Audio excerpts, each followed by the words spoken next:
Hey everyone, welcome to another installment of Harry Potter Theory. Today we'll be discussing why Lord Voldemort didn't use the Fidelius Charm to hide his Horcruxes.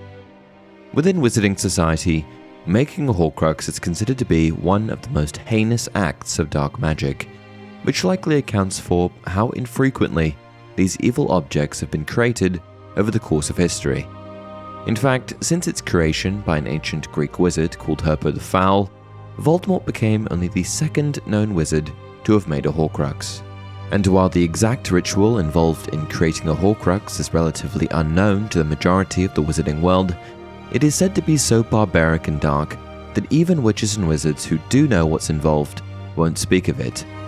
It's a practice that is forbidden from being taught in most magical schools, including Hogwarts School of Witchcraft and Wizardry.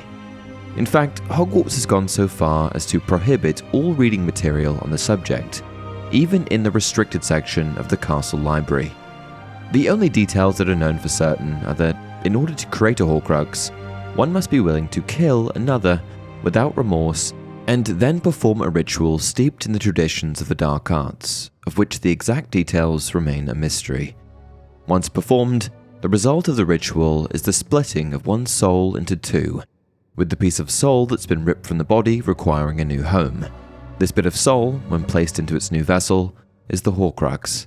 Technically, the vessel for the soul can be just about any object, but historically, inanimate objects have been chosen to house the desecrated pieces of a soul, as an inanimate object can't think for itself or move, making it a much safer place to store a piece of one's soul when compared to a sentient being who could make the choice to simply get up and walk away. However, placing a bit of one's soul in an animate object is completely possible, as proven by the Dark Lord and the Horcruxes he made both intentionally and accidentally in his pet serpent, Nagini, and Harry Potter. Of course, if the Horcrux ritual is performed more than once, which had never been done before Voldemort, the remaining soul within a witch or wizard's body is split apart again, with the new bit of ripped-off soul requiring another vessel to house it. In any case, to make a single Horcrux takes a great deal of dark magic and a willingness to do incredibly terrible things, including murder, in the name of power and self-interest. It likely takes a significant toll on the body and mind of the person committing this heinous crime. Presumably, performing the ritual and ripping your soul in half once would be enough pain and suffering for the average dark wizard to undergo in the name of power, but not for Voldemort. In the case of the Dark Lord, he wasn't just willing to sacrifice others and destroy his soul once, he was willing to do it a great many times. That said, even if Lord Voldemort wasn't particularly bothered by the horrifying act of creating multiple Horcruxes, ripping your soul apart does not sound like a very pleasant experience. And so for someone to sacrifice their body and soul in this way so many times, don't you think they would do just about anything to protect their newly made Horcruxes? Especially since Voldemort made them in an effort to achieve immortality. Wouldn't he want to protect them so that he could live forever? Why in Merlin's beard wouldn't he have done absolutely everything in his power to keep them safe, to hide them? Like, well, I don't know, use a secret-keeping spell like the Fidelius Charm? Okay, so as many of you will know, the Fidelius Charm is the spell that magically conceals a secret with the protection of a secret keeper. This is the charm that Lily and James Potter used in order to hide themselves from Voldemort himself. Of course, the Potters tragically put their faith in the wrong secret keeper, which is how the Dark Lord was still able to track them down. But using this charm when you have a reliable secret keeper allows you to hide your secret from all others deep within the keeper's soul. No one else can find out your secret, even if they were looking right at it. Only the secret keeper can reveal to others what you want to hide, whether that secret is someone or something. And so employing this spell seems almost like a bit of a no-brainer for a wizard who wanted bits of his soul to remain hidden and unharmed for eternity. Why then wouldn't Voldemort have used it? Well, as it happens, I have some thoughts on the subject.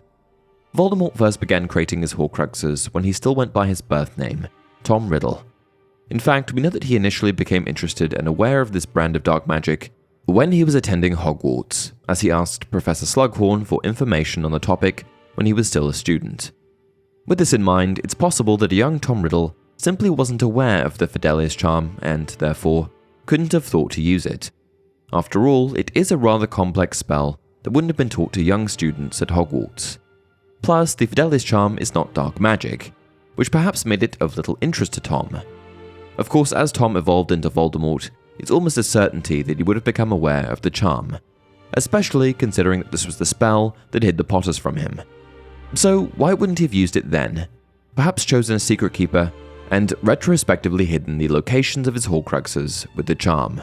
Well, the only reason that I can think of is that Voldemort simply did not trust anyone enough to divulge the locations, or perhaps the very existence of his Horcruxes. For what if the person he chose as secret keeper betrayed him like Peter Pettigrew betrayed the Potters? Then his well-laid plans for immortality, decades in the making, could have gone up in smoke far faster than it took to make them. Even if he had chosen a few different secret keepers to hide his multiple Horcruxes, he may have viewed this as even more risky, for then even more witches and wizards would have been aware of how he planned to live forever, potentially putting his whole plan in jeopardy. I suppose it's also worth mentioning that if Voldemort had used the Fidelius Charm to hide his Horcruxes upon the death of his chosen secret keeper, anyone who that person had told the Dark Lord's secret to would have become a new secret keeper. This, of course, would have greatly increased the risk of someone leaking information about his Horcruxes to the wizarding world at large. So perhaps Voldemort didn't think the risk of exposing his Horcruxes to someone who might have betrayed him and at the very least would eventually die was worth the relatively short time frame of concealing his secrets. And with that, we've come to the end of today's video. What did you think? Do you agree with my theory? Or do you have a different idea on why Voldemort didn't use the Fidelius Charm to hide his Horcruxes? Please share your thoughts in the comments below, and as always, if you enjoyed the video, don't forget to like it and subscribe to the channel. Until next time, remember, it does not do to dwell on dreams and forget to live.